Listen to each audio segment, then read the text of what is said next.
And we are now here at Faith Without Walls, Love Without Borders. And yung mga video na nakita nyo is part of our Encounter God Retreat. This encounter is what it is called, an encounter. It is tungkol sa enkwentro natin sa Panginoon. And that encounter with Jesus began with the story of Zacchaeus. Si Zacchaeus ay isang tax collector, maliit siyang tao, kinaiinisan dahil siya nga ay tax collector at para siyang collaborator with the Roman Empire. And one day, nasumpungan niya ang Panginoon, nadinig niya na paparating si Jesus doon sa kanilang lugar.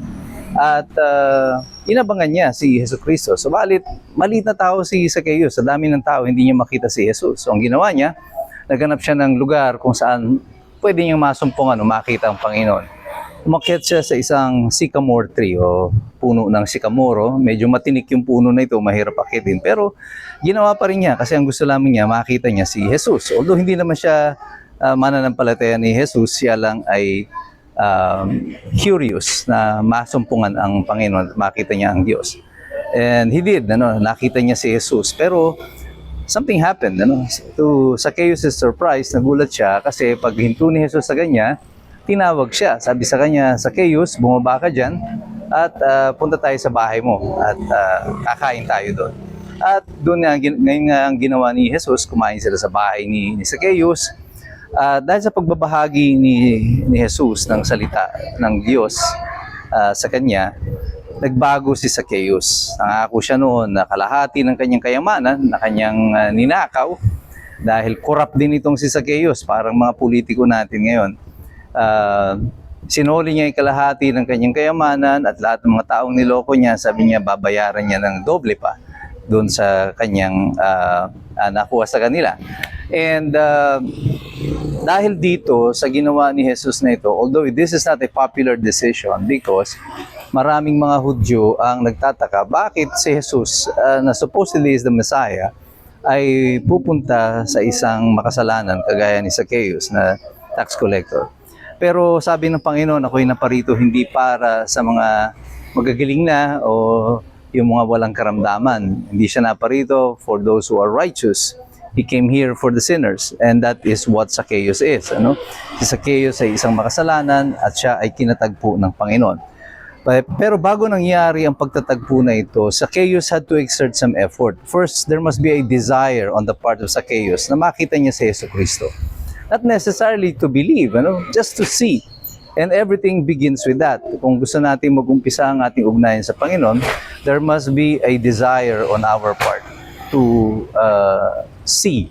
Yung makita man lang natin, may pagnanais tayo na makita natin o masumpungan natin ang Panginoon. Now what happens after that encounter ay nasa sa inyo na yon ng Diyos. But there must be an effort. Kagaya ni Zacchaeus, nag-effort siya na umakyat ng puno upang makita niya ang Panginoon. Kung hindi siya nag-effort, hindi niya masusumpungan ng Panginoon. And that's what I've been telling to the people na nag-attend dito sa EGR. Kung hindi kayo mag-effort, kung hindi kayo aakit ng puno, at mag-spend ng oras para masumpungan nyo yung Panginoon, hindi nyo masusumpungan ng Diyos. It takes two to tango, ika nga. Ang Panginoon, palagi kang hinahanap, pero dapat ikaw magkaroon din ng paghahanap sa puso mo kung kailangan mo na ang Panginoon. And I know, deep within your heart today, many of you who are listening, ay may paghahanap sa inyo. There is a lingering question. Isang tanong na laging nasa puso ninyo, hindi pa natatanong o hindi pa nasasagot. Sino si Jesus sa buhay ko?